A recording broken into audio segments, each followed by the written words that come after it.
This is the eye model.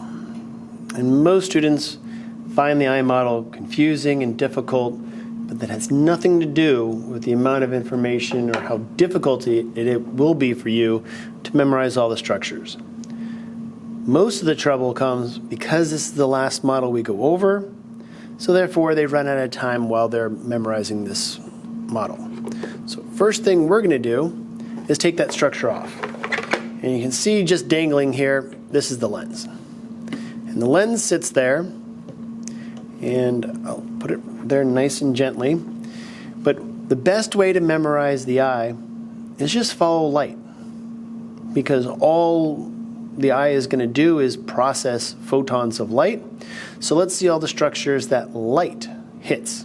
So first it's going to go through this outermost layer called the cornea. And behind that is going to be the anterior chamber. And it's anterior because it's just in front of the iris. So the iris is going to be this ring of muscle right there. And that's part of the iris right there. And that space that the iris makes, the pupil.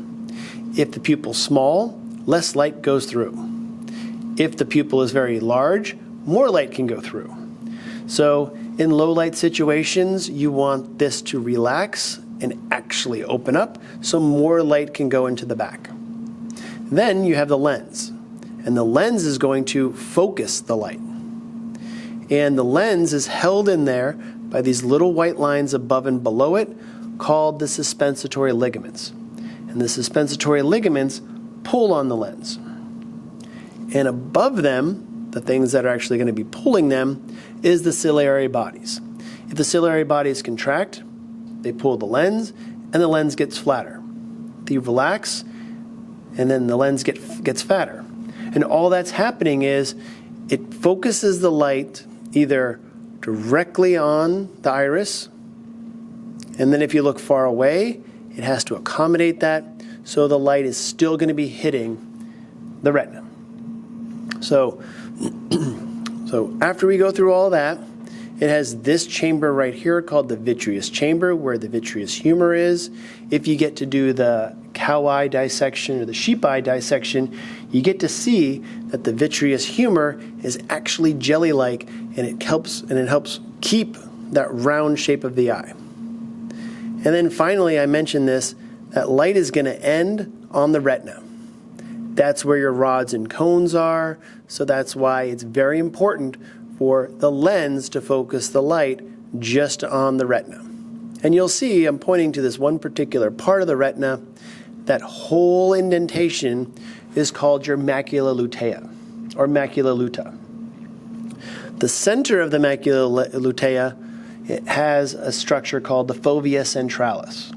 The fovea centralis is where the most or the largest population of cones are, so that's going to be where you have your highest definition of sight.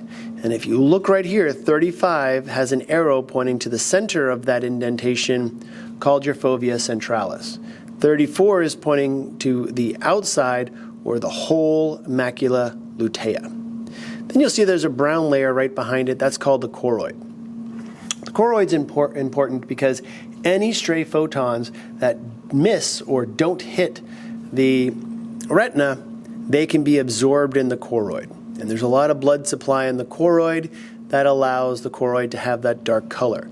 And then the outermost layer, that white connective layer, is going to be called the sclera. And there's a couple more structures we need to look at. You have this little layer or area right here called your optic disc. And in your lecture class, you're going to hear about the output neurons of the retina are called the ganglion cells. So the axons of the ganglion cells come all the way to this area, and those axons start to form the optic nerve. So this optic disc, because there's no rods or cones in there, sometimes it's referred to as the blind spot. So blind spot is the same thing as the optic disc, and then it forms the optic nerve. And those are all the structures on the eye.